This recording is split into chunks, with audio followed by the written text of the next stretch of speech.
안녕하세요. 토크닥터 토닥 이수민입니다. 우리나라 사람들이 병원을 가장 자주 찾는 질환으로 대부분 감기를 떠올리시는데요. 하지만 이보다 더 흔한 질환이 있습니다. 바로 치주 질환인데요.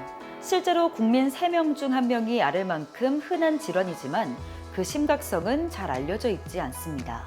방치하면 소중한 치아를 잃을 수 있을 뿐만 아니라 만성 질환으로까지 이어질 수 있어 결코 가볍게 넘길 수 없는 이 질환. 오늘 토크닥터 토닥에서는 치주과 전문의 곽기태 선생님과 함께 치주 질환에 대해 자세히 알아봅니다.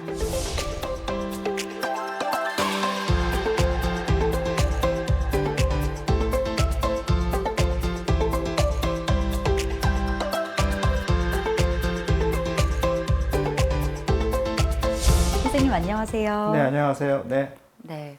오늘은 감기보다도 더 흔하다는 이 치주 질환에 대한 얘기를 나눠볼 건데요. 네. 구강 관리를 아무리 열심히 해도 걸린다던데 특별한 이유가 있을까요? 이 상주균들은 우리가 열심히 박멸을 할 수는 없어요. 우리가 효과적으로 양치를 한다 하더라도 안 닦이는 부분이 있어요. 이제 이런 것들이 이제 한 달, 2달 지나다 보면 치석이 생기게 되고 이제 이런 것들로 인해서 염증을 야기합니다. 이제 이 전신 질환이 이런 염증을 야기하지 않지만 이 염증으로 인해서 일반 정상적인 사람에 비해서 더 빨리 병의 진행을 야기하게 됩니다. 또 한 가지는 이런 것들도 있지만 요즘에는 스트레스를 많이 받거든요. 또 이제 이런 염증이 활성화될 수밖에 없어요. 그래서 이제 이런 문제 같은 게 있으면 환자분들이 알아서 관리하셔야 되고요. 좀 이상한데, 텁텁한데, 냄새 날 것 같은데 그러면 바로 내원하셔서 스케일링 받고 검진 받는 것이 굉장히 중요하겠습니다. 선생님, 그럼 이번 시간에는 치주 질환에 대해 많은 분들이 궁금해하는 점을 함께 살펴보겠습니다. 네. 궁금증 모아 베스트 3 시작합니다.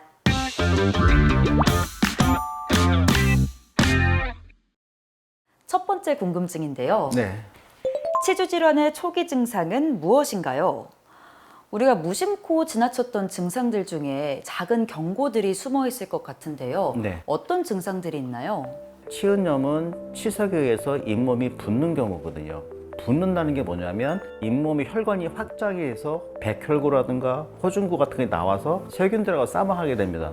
혈관이 넓어진 경우에는 조그만 자극, 양치만 해도 피가 날 수밖에 없거든요. 이제 이럴 때 피가 나요 하면서 많은 분들이 내원하시게 됩니다. 그럼 이제 딱 보면 치아하고 잇몸 사이의 경계에 빨갛게 염증이 많이 있는데 명락 없이 치석들이 많이 있습니다. 이런 경우에는 간단하게 치석 제거술, 스케일링을 하게 되면 이런 것들은 굉장히 좋아지게 됩니다.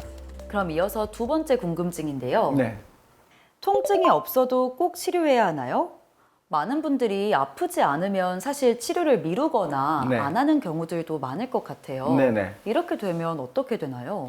이제 이 치주 질환은 침묵의 질환입니다. 통증이 없을 수가 있는데 이제 아파요에서 오시는 분들은 거의 발치가 거의 다 따라서 많이 오시거든요. 일반인 같은 경우에는 1년에 2번 정도 병원에 내원해서 구강검진 받기를 권유드리는 이유가 그런 이유에서입니다. 검진 받고 내 상태가 어떤지 보는 게 굉장히 중요하고요. 저 같은 경우도 이제 열심히 잘 닦고 있지만 그래도 안 닦이는 부분 같은 경우에는 1년에 1번이라든가 2번 정도 스케일링을 받습니다. 그러니까 이런 걸 이렇게 아시고 관리하는 것이 굉장히 중요합니다. 네. 그럼 이어서 바로 세 번째 궁금증인데요. 네. 스케일링을 하면 치아가 상하나요? 네. 방금 말씀해 주신 것처럼 스케일링을 좀 주기적으로 받아야 된다고 하셨는데 네. 이 스케일링을 받지 않으면 어떻게 네. 되는 건가요? 스케일링은 이렇게 치석만 제거하는 시술 방법이지 치아에 영향을 주는 방법은 아니에요. 그래서 이제 단단했던 치석을 제거하면서 이제 느끼는 이렇게 통증이라든가 그런 증상 때문에 치아에 아파요 그러는데 그건 아니고 그만큼 단단해져 있는 치석을 제거하기 위해서는 강력한 스케일러가 필요하기 때문에 그런 걸 느끼시는 거고요. 이제 이 스케일링을 해서 치석을 제거를 하면 치석이 붙어 있는 부분이 있잖아요. 이제 이런 부분이 시리거나 피가 나거나 그럴 수가 있어요. 스케일링은 치석을 떼내는 이제 술식이지 치아에 영향을 주는 술식은 아니란 거 인지하셔야 됩니다. 잘못 알고 있는 네. 분들도 꽤 많으실 것 같네요. 네. 만약에 자주 받으시면 이런 문제가 야기하지 않습니다. 그러니까 이제 이걸 몇 년 동안 안 받고 그렇게 되면 이런 문제를 야기합니다. 치주 질환에 관한 궁금증 해결되셨나요? 지금까지 궁금증 모아 베스트 3였습니다.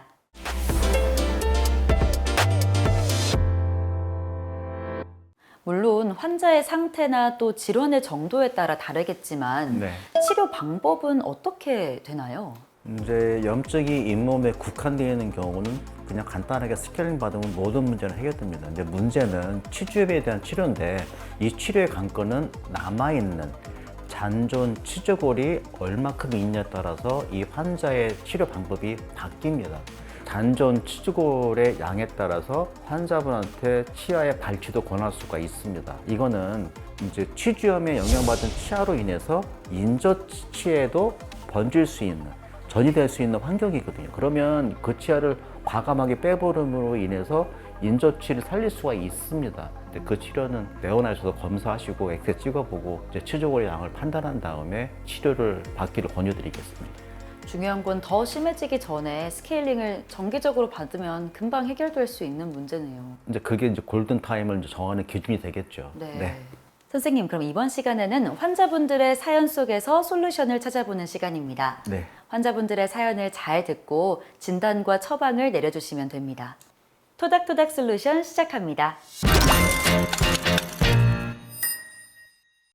선생님, 첫 번째 사연은 38세 남성분의 사연인데요. 네. 안녕하세요. 저는 평소에 양치도 꼼꼼하게 하고 치간 칫솔과 치실도 매일 사용하는 편입니다. 그래서인지 잇몸이나 치아에 큰 문제도 없고 나름대로 잘 관리하고 있다고 생각했거든요. 그런데 최근에 스케일링을 꼭 해야 한다는 말을 들었어요. 저처럼 관리를 잘하는 경우에도 정기적인 스케일링을 해야 하나요? 라는 사연인데요. 네. 이렇게 관리를 정말 잘하시는 분들도 스케일링이 꼭 필요한가요? 필요합니다. 저도 스케일링을 받습니다. 닦는 부분이 있는데 못 닦는 부분들은 전문가가 와서 닦아주듯이 그냥 그런 것도 전문가한테 맡기는 것이 굉장히 편합니다. 이제 그렇게 효과적으로 하시는 분들은 치석이 생기더라도 큰 문제는 없습니다. 그러니까 정기적으로 오셔서 그 부분만 딱딱딱 적어주면 더 건강한 우리가 일상생활을 할 수 있는 부분이 있기 때문에 완벽할 수가 없거든요. 치열이라는 것이 삐뚤빼뚤 될 수도 있고 교정을 받은 분들도 안 닦이는 부분이 있어서 이런 부분은 이제 치석 제거술을 받는 것을 권유드릴게요. 스케일링을 그냥 단순히 관리의 연장선으로 그냥 생각하면 좀 마음 편하게 받을 수 있지 않을까요? 과자라든가 단 거를 먹음으로 인해서 그냥 주무시게 되면 침의 분비가 이루어지지가 않습니다. 그걸로 인해서 시간 사이에 이게 충치들이 많이 발생합니다. 요즘에는 이제 그런 충치 때문에 많은 분들이 내원하시고요. 젊은 분에 많이 나타나는 증상입니다. 이런 것들이 있는지 없는지 검사하고 관리받고 예방하는 차원이기 때문에 안 아플 때 정기점검 받으신 분들은 그런 문제 없이 그냥 간단한 적은 비용으로 문제를 해결할 수가 있습니다. 이제 그 예방이 더 좋은 방법이죠. 네. 그럼 이어서 두 번째 사연인데요. 네. 32세 여성분의 사연입니다. 네. 안녕하세요. 저는 임신 4개월째인데요. 임신 후부터 잇몸이 점점 더 약해지는 것 같아요. 잇몸이 자주 붓고 가끔 시린 증상도 있는데 임신 중이라 치과 치료를 받아도 괜찮을지 망설여집니다. 라는 사연인데요. 네네.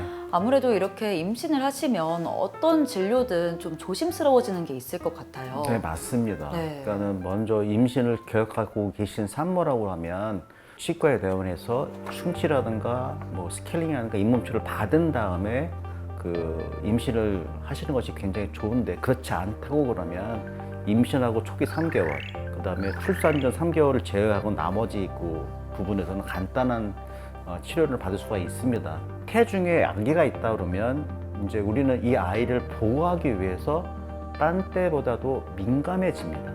이 구강 내에도 마찬가지입니다. 그래서 평소에 건강할 때는 이상이 없었는데 임신 중에는 그 조그만 자극이 더 염증으로 간다거나 뭐 그런 문제를 야기할 수가 있기 때문에 임신 전에는 치과 치료를 받아서 그런 문제를 미연에 방지하는 것이 굉장히 좋은 방법이겠습니다. 네. 많은 도움 되셨나요? 지금까지 토닥토닥 솔루션이었습니다. 선생님, 그럼 이번 시간에는 퀴즈를 풀면서 치주 질환에 대해 재밌게 알아보는 시간입니다. 네. 건강상식 능력고사 시작합니다.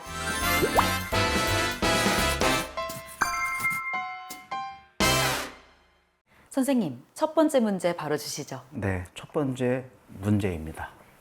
치주 질환은 유전이다. 맞으면 O, 아니면 X. 정답은 무엇일까요? 치주 질환은 뭔가 유전적인 이유보다는 그냥 일상 생활 습관 때문에 잘 생길 것 같거든요. 네, 그래서 저는 일단 X 하겠습니다. 유전이 맞습니다. 네, 그래서 이제 어머니가 할머니나 어머니가 이렇게 호호 불어서 시켜서 뭐 이렇게 애한테 주는데 이때 그 할머니라든가 어머니의 뭐 구강이 닿는다거나 아니면 이렇게 호흡 불면서 뭐 침이 튀긴다거나 그러면 이 속에 있던 세균으로 인해서 애한테 그 세균이 이제 전이가 됩니다. 가족력 보면 이제 특이한 엑스레이 그 형태가 있는데 몇 번째 치아가 흔들린다거나 그러면 아 이건 어머니나 아버지나 쪽에서 온 거라고 말씀드릴 수가 있어요. 요즘에는 이제 집에서 거의 이유식을 해 먹이는 분은 계신데 그런 분들 같은 경우에는 아기들 전용 숟가락이라든가 아기들 전용 이제 용기를 쓰거나 재료를 쓰므로 인해서 어머니라든가 아버지 쪽에서 오는 그런 그 세균의 상주균을 애한테는 안 가는 부분이 많기 때문에 나이 드신 분들한테는 많이 있을 수가 있지만 최근에는 그렇지가 않거든요. 가족력에서 오는 그런 안 좋은 것들이 다음 세대도 갈 수 있는 그런 것들은 있습니다. 예, 유념하셔야 됩니다. 오, 처음 들어보는 사실이라 좀 놀랍네요. 네. 그러면 이어서 두 번째 문제도 주시죠. 네, 다음 문제입니다. 나이가 들면 치주 질환에 더 잘 걸린다. 맞다면 O, 아니면 X를 선택해 주세요. 치주 질환은 아무래도 면역력이 떨어지면 세균이 더 잘 생기면서 염증도 더 심해질 것 같거든요. 네. 그래서 저는 O 하겠습니다. 정답입니다. 네, 이건 이제 내 신체 변화에 따라서 내 구강의 건강 상태를 이제 비교해 볼 수가 있는데 젊을 때하고 지금에 보면 느낌상으로 이제 양치를 하고 난 다음에 치태 생성되는 양이라든가 내가 염증을 잘 느낀다거나 아니면 내가 몸에 피곤함으로 인해서 생기는 구강 반응을 알 수가 있습니다. 나이가 들면서 생기는 것들은 뭐 당뇨라든가 고혈압 이런 것처럼 나이가 들면으로 인해서 면역 반응이 적어진다거나 아니면 그 예전에 있는 해박 구조보다 틀리게 써왔던 것이기 때문에 약해진 거 있어서 생길 수 있는 문제들이 많이 있습니다. 그럴 때일수록 더 정기적인 검진을 받는 게 좋습니다. 치과에 내원하셔가지고 정기적인 검진을 받는 것을 권유드리겠습니다. 네. 시청자분들은 정답 많이 맞추셨나요? 지금까지 건강상식 능력고사였습니다.